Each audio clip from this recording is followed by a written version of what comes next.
the Patriots did sign a wide receiver, bringing in Lil'Jordan Humphrey, formerly of Texas, the New Orleans Saints, obviously. Spent most of his career there with New Orleans, and a player that had some intrigue coming out of the draft in 2019, a 6'4", big-bodied, another outside contested catch receiver, kind of like Devontae Parker and N'Keal Harry. Speaking of N'Keal Harry, Alex, what do you make of the Patriots signing Lil'Jordan Humphrey, a player that at the time of the 2019 draft, I thought, okay, if they go later on in the draft at wide receiver, this might be a guy they could be interested in. Yeah, first off, it's Lil, not Little. I liked him a lot coming out that year. He didn't do much his first 2 years, had a breakout year in 2018, caught 90 balls, 1,100 yards. Yeah. He was very raw. Again, he didn't play a ton in college, so I thought he was very raw. I haven't watched him closely with the Saints. I'm not sure where his development's at, but he's still relatively young. I mean, I still kind of see him as a project player, as a guy who can maybe get better. They've needed size in the wide receiver group for a while. I think he's probably somebody, as it's relevant to the Patriots, where does he fit in? He's probably somebody who competes for that last spot, right? If they're going to keep a sixth receiver, we've talked about Trey Wilkerson in that spot. Trey Nixon, Christian Wilkerson. We've talked about both of them in that spot. If they decide they want to go size with that spot, Devontae Parker gets banged up a lot. They want insurance there. They want another big outside guy, a red zone guy.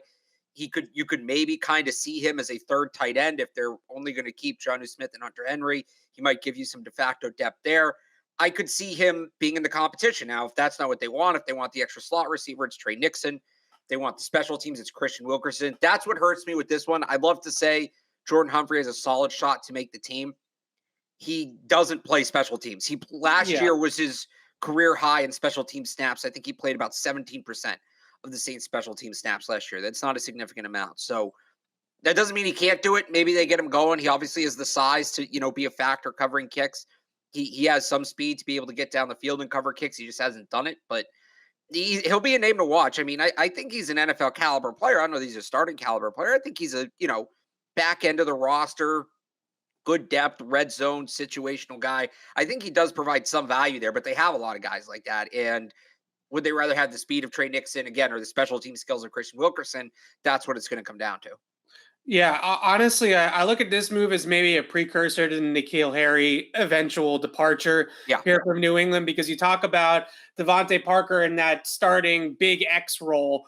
If they're going to have a backup to Devontae Parker and it's not going to be N'Keal Harry, Lil'Jordan Humphrey comes in and is sort of that skill set, right? That could potentially serve as a backup in that type of role. You mentioned maybe like a move tight end sort of look at him as well. I remember at Texas, he did run some vertical routes out of the slot.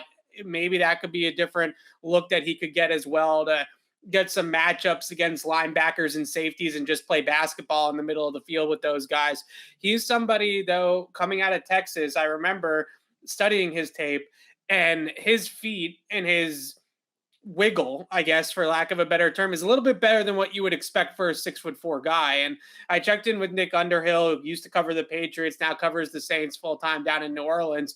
And he said that Lil'Jordan Humphrey has his moments, right? He's somebody that has flashes, that almost looks better than he actually is, right? Like he has moments where you're like, oh, this guy could actually become something in the NFL, still trying to figure out how to use his size at the NFL level, how to truly be that contested catch artist at this level. Maybe Devontae Parker is the perfect guy to get some of that out of him and teach him the ropes in that respect a little bit as well. But New Orleans, they wanted him back. They were interested in re-signing him and having him back. He wasn't healthy. He was working on getting healthy, and they actually were entertaining bringing him back, but it didn't happen. So I think that there's some N'Keal Harry ties to this move, right? I could definitely see this being a precursor to them saying, we need another big body guy on the outside.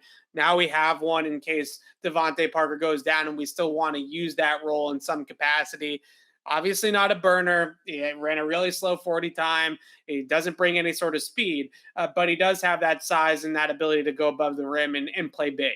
And maybe they feel like they needed another version of that because N'Keal Harry is not going to be here. The one thing, it's not that they've acquired small wide receivers, but they've definitely gone a little bit more finesse with their wide receiver signings and acquisitions over the last couple of years. You know, Tyquan Thornton is 6 feet, 6'1". He's not small.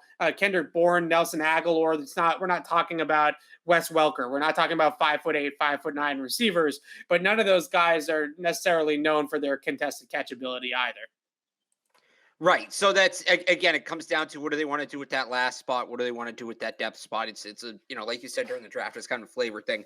He is a little redundant to Harry. I agree with you, but he's going to cost significantly less, which is probably why they made this move. Yeah. Also somebody, as is everybody now, practice squad eligible.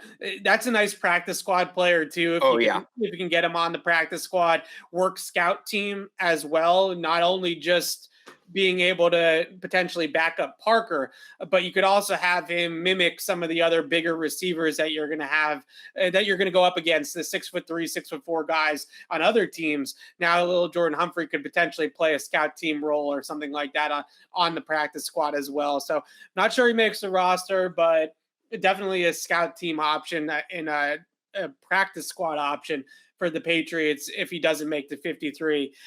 Really quickly in the chat before we go to our Throwback Thursday segment, Alex, any belief to Julian Edelman leaving the door open? No, he's trying to sell something. I don't know what it is. Yeah. It wouldn't make any sense at this point. No. Yeah, Mike Giardi threw out there on Twitter yesterday that he retired because of the bone on bone in his knee. That doesn't just go away with rest. You know, I don't know.